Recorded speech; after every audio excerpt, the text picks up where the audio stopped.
tal? Buenos días. Estamos arrancando otra emisión de Visión 7 Internacional. Telma, ¿cómo estamos? ¿Qué tal? Buenos días. Vamos a hablar hoy del tema Brasil, un tema que preocupa y mucho a toda la región por la situación que está viviendo, por las causas judiciales que están vinculadas con el tema Petrobras, cómo involucra esto no solo al gobierno, porque también hay partidos de la oposición que han quedado involucrados en las denuncias, en las investigaciones judiciales, en medio de un clima además bastante tenso por una situación económica que no es nada sencilla, por la que está pasando Brasil y las tensiones sociales que viene viviendo últimamente. Vamos a tener también, además del informe habitual de la producción de este programa, un invitado, un especialista, un investigador, historiador, sociólogo. Waldo Ansaldi nos va a estar acompañando para ayudarnos a analizar, a entender qué es lo que está pasando en el país vecino.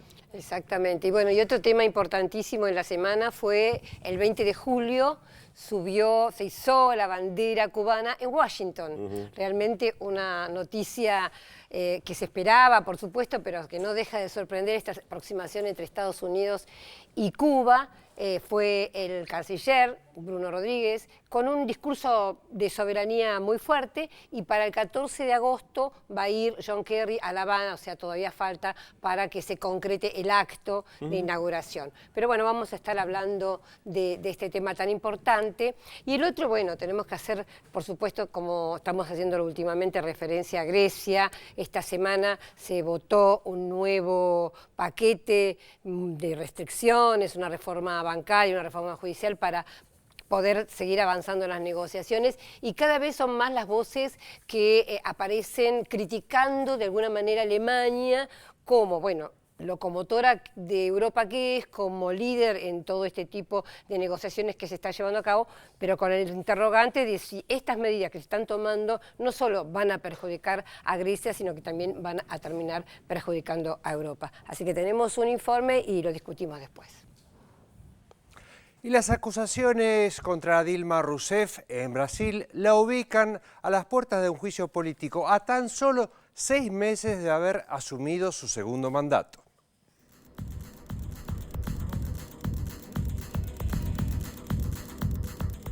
A solo 6 meses de asumir su segundo mandato, la presidenta de Brasil, Dilma Rousseff, enfrenta gravísimas acusaciones que podrían desembocar en un juicio político y así poner en peligro su continuidad al frente del Ejecutivo.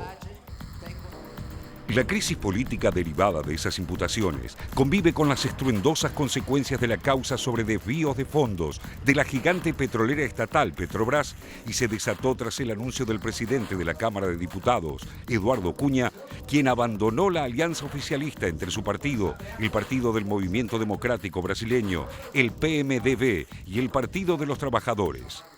Cunha llegó al Parlamento como representante de este partido, el principal aliado del PT, representado en la fórmula por el vicepresidente Michel Temer. Sin embargo, confirmó ahora su pase a la oposición. La altisonante declaración de Cunha, un diputado de estilo exuberante y que militó contra los derechos de los homosexuales y de los militantes pro aborto, se dio luego de que fuera formalmente acusado ante la justicia por un arrepentido del proceso Petrobras. En efecto, el empresario Julio Camargo lo acusó de haberle pedido $5 millones desviados de la petrolera estatal. Según el denunciante, Cunha amenazó a 2 empresas japonesas con abrir una investigación parlamentaria sobre los contratos con Petrobras, a menos que le pagaran. La descomunal investigación judicial ha derivado en una trama de procedimientos y detenciones que a la larga pusieron en duda la estabilidad institucional del gobierno de Rousseff. En rigor, la jefa de Estado afronta 2 instancias que eventualmente, y con el respaldo de la oposición, podrían terminar en impeachment o destitución parlamentaria. El Tribunal de Cuentas brasileño analiza si Rousseff cometió fraude fiscal en su balance de 2014. Si eso se demuestra, podría costarle el cargo en tanto el Congreso avance en ese sentido. Por otra parte, el Tribunal Supremo Electoral evalúa, a petición de opositores del PSDB, el Partido de la Socialdemocracia Brasileña, si Dilma recibió dinero ilegal procedente de la trama corrupta de Petrobras cuando era candidata a la reelección. En cuyo caso, también podría abrirse la vía legal para que la moción de censura tome forma en la Cámara Baja.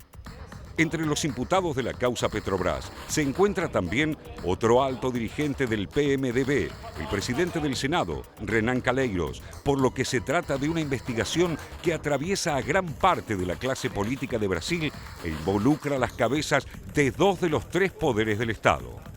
El caso fue destapado en abril de 2014 y sigue la pista del desfalco de varios cientos de millones de dólares. En respuesta a lo que ella misma considera ataques a su gestión, la presidenta brasileña afirmó que en su país no hay espacio para aventuras antidemocráticas. Poco antes ya había sentenciado que nada la hará concluir anticipadamente su mandato. Aseguró que no va a caer. No esperen que me ponga nerviosa, no me atemorizan, dijo. En ese escenario de cruces e investigaciones inusitadas, el propio expresidente Lula da Silva también fue objeto de acusaciones. Es investigado por fiscales por el presunto delito de tráfico internacional de influencias en una pesquisa que, según voceros del ex jefe de Estado, está basada en recortes periodísticos. El proceso se abrió después de que presuntamente hallaran elementos que encendieron sospechas de que Lula recibió dinero de la constructora Odebrecht, la más grande de América Latina, para ayudarla a obtener contratos en otros países. Rápidamente, el ahora opositor diputado Cunha habilitó una comisión parlamentaria para investigarlo. Se trata, para muchos, de otra agresiva iniciativa para neutralizar al hombre fuerte del PT, quien viene encabezando la resistencia a los embates contra su sucesora, Dilma Rousseff, y se perfila para sucederla. Estas derivaciones judiciales que impactan sobre el tablero político conviven con un delicado momento económico de la principal nación latinoamericana. Las últimas mediciones registran una inflación acumulada de 8,47% en los últimos 12 meses, en momentos en que su economía está estancada y el gobierno impulsa un ajuste fiscal severo. Tras recortar poco más de 23.000 millones de dólares del presupuesto 2015, Dilma consiguió la aprobación de un paquete de medidas para reducir el gasto público, al mismo tiempo que lanzó programas para financiar la producción agropecuaria, obras de infraestructura y medidas para dinamizar las exportaciones.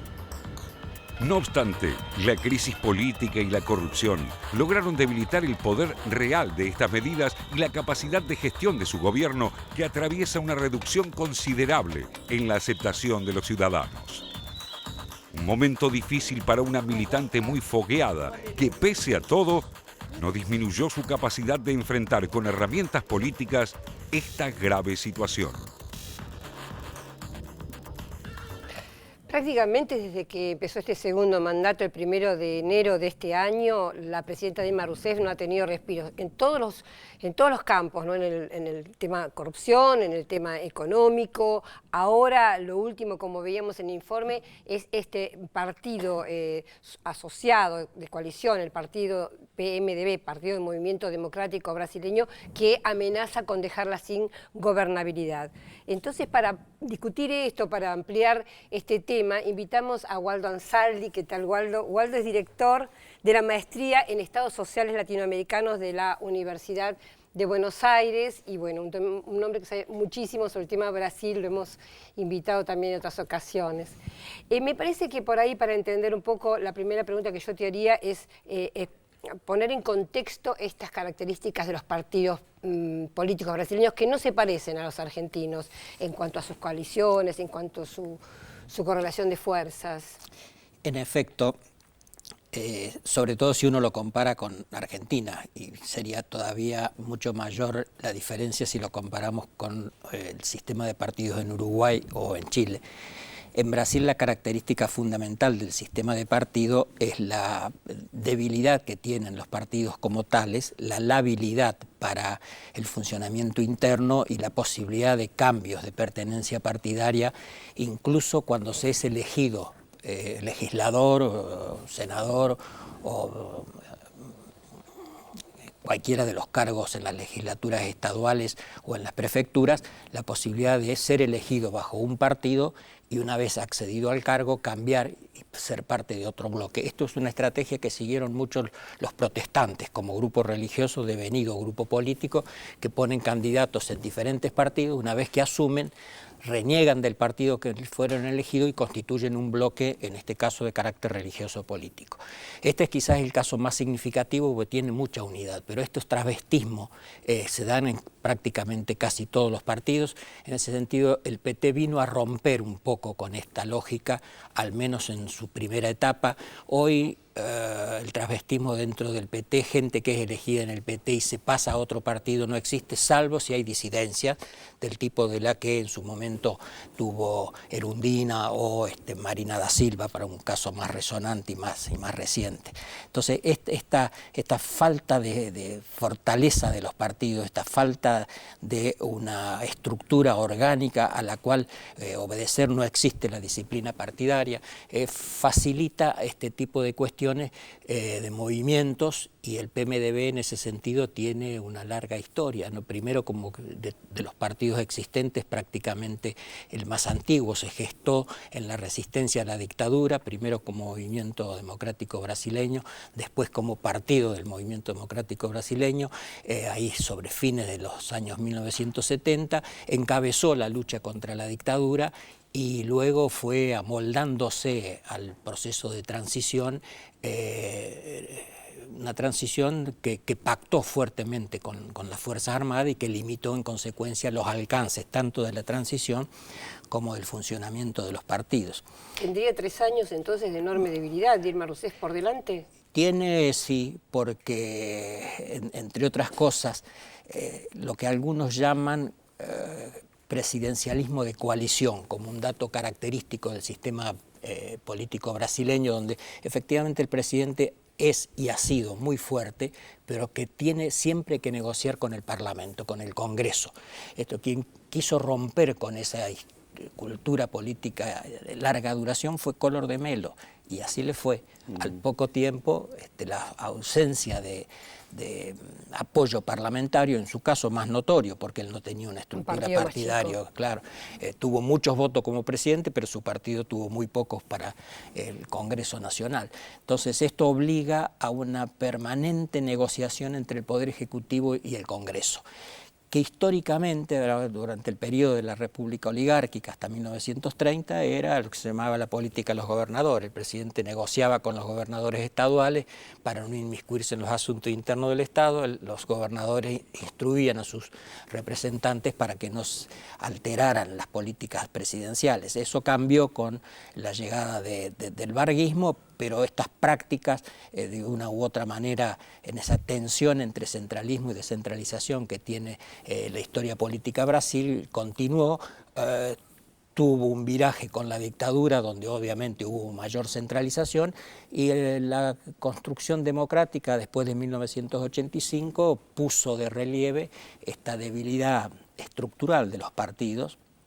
De hecho, no deja de ser significativo que en el sistema de partidos de hoy, de 2015, hay solo 2 partidos, el PMDB y el PT, que surgieron en el proceso de transformación electoral que propició la dictadura a fines de los años 1970. Por ahí hay algún otro también, pero con el nombre cambiado. Entonces esto, si uno reconstruye la historia de los partidos políticos de Brasil, lo primero que advierte es que su historia parece ser de muy corta duración, porque o desaparecen o mutan. ¿Y el socialdemócrata de Aécio, de Fernando Henrique Cardoso? Ese fue originariamente una escisión por izquierda del PMDB. Sí. Que después giró hacia posiciones claramente neoliberales y tan de derecha o más como la del PMDB, incluso en este momento también ellos acusados de alguna vinculación con hechos de corrupción. Ahora, señalas reiteradamente el tema de la debilidad de los partidos políticos como una característica de Brasil.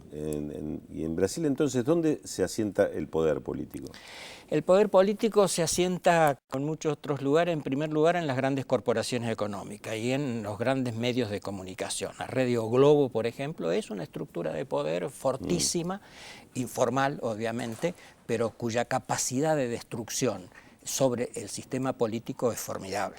Y recuerdo un dato, siempre solía comentarle a mis alumnos para mostrar el poder de creación de hechos políticos o la negación de los mismos de la Radio Globo.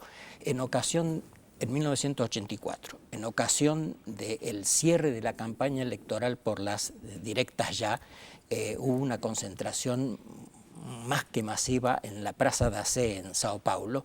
Algunos dicen 1 millón de personas, otros un poco menos, no importa. Ese acto coincidió con el día de la conmemoración de la fundación de Sao Paulo.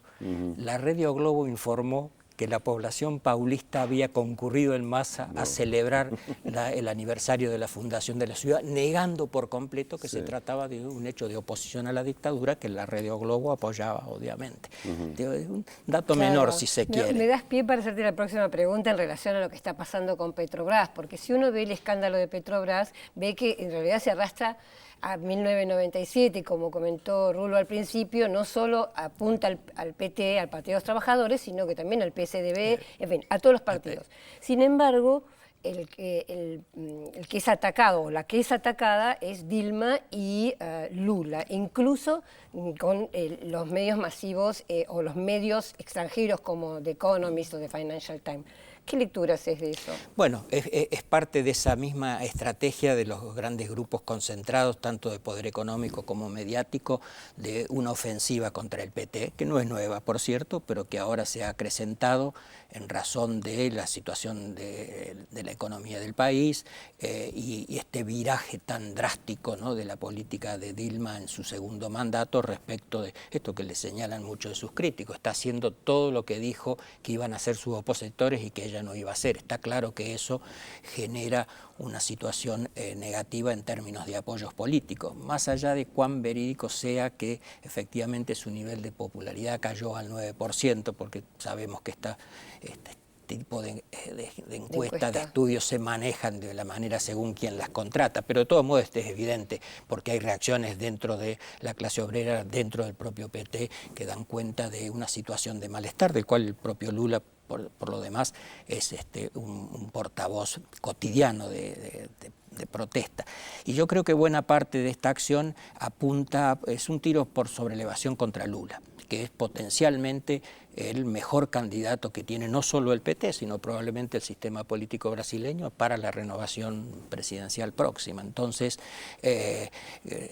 cuanto antes se lance y se lleve adelante con un cierto éxito una tarea de erosión de su liderazgo, tanto más son las chances de debilitarlo electoralmente. Y ahí me parece que un dato bien interesante, esto de este oportunismo, en una época, en los años de la dictadura, y después se llamaba el fisiologismo, ¿no? Esta práctica de los políticos brasileños una vez llegado al gobierno, la de utilizar los cargos a los que se accede mucho más en beneficio personal o de las asociaciones económicas con las cuales tienen vinculaciones, que llevar adelante una carrera política en defensa de la democracia o lo que se supone que es el ejercicio de las representaciones de quienes los han votado. Entonces, frente a esta situación,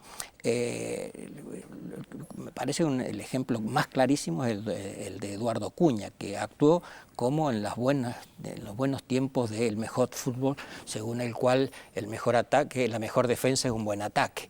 Y él, fuertemente atacado, pues está fuertemente sospechado de actos de corrupción, reacciona con la forma en que lo ha hecho, acusando de corrupto a Lula, tratando de llevar adelante una acción judicial o eventualmente el juicio político contra la propia Dilma. En un sistema donde las corporaciones, como el brasileño, donde las corporaciones económicas son tan poderosas y este fenómeno de la corrupción en Petrobras, ¿se podría identificar el origen? ¿Quién corrompe a quién? ¿El sistema económico al poder político? ¿El poder político es el que le reclama al sistema económico? Es probable que haya una vía dialéctica, un ida y vuelta, ¿no? Yo creo que en principio la corrupción proviene de los grandes grupos económicos, que después haya encontrado eco receptivo en el sistema político es obvio, está fuera de discusión. Pero también es cierto que hay una cuestión, y esta es una de las cuestiones claves de las cuales fuera de Brasil prácticamente no se habla, pero en la prensa brasileña, digo la prensa en general, incluyendo los medios alternativos tipo Carta Mayor o algunas de ellas, ¿no? Lo que está en discusión es el proyecto de reforma política que impulsó el gobierno, del cual la derecha se apropió y está tergiversando. Y el primer punto en debate es cómo se financian los partidos políticos y las campañas electorales. Claro. Y el proyecto gubernamental era eliminar el financiamiento privado. Y el primer punto que se rechaza fue precisamente eso. No sé qué pasará finalmente en el debate, pero en diputados la propuesta de Cuño fue precisamente facilitar, permitir el financiamiento privado de los partidos políticos y de las campañas. Y ahí está la madre del borrego.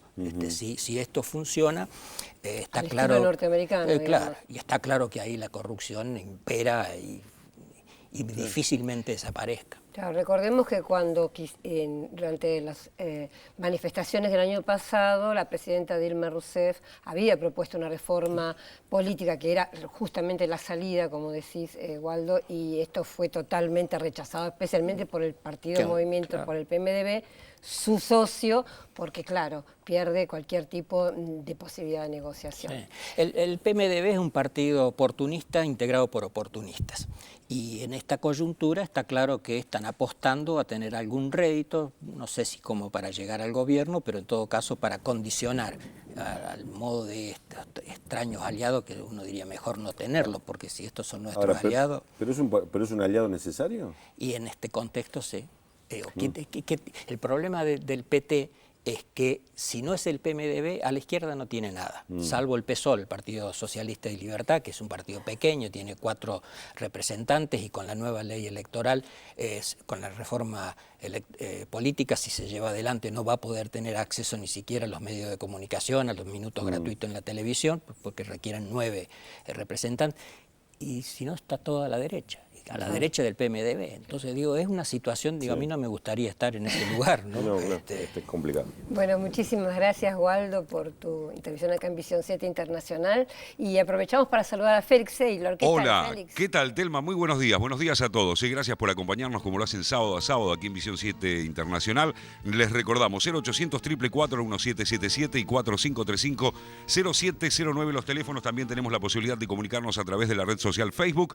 Yo veo Visión 7 Internacional y por supuesto el correo electrónico v7 con número inter@gmail.com. Allí está. Y le queremos mandar un saludo especial a nuestro director Jorge Stock, porque esta semana fue el día del director, así que gracias a él que nos acompaña sábado a sábado y nos saca también al aire. Al contrario. Bueno, vamos a comenzar en esta tarde la incógnita, como hacemos habitualmente, como hacen los televidentes que ya están llamando desde hace rato, le digo, y todavía no pusimos al aire la incógnita. Así que aquí está el primer dato de la incógnita de hoy. Recuerden, les vamos a ir dando algunos datos, ustedes se comunican con nosotros y nos dicen si saben de quién se trata, un poco para comunicarnos y mantener vivo ese espíritu de comunicación. Bueno, nuestro personaje de hoy nace en Buenos Aires allá por 1931 y desde muy pequeño mostró inclinaciones artísticas. Allí está la fotografía. ¿Quién es nuestro personaje de hoy? 0800-444-1777 y 4535-0709. Primera pausa, no sin antes, claro, adelantarles los temas que vamos a desarrollar en el programa de Visión 7 Internacional de hoy, que recuerden,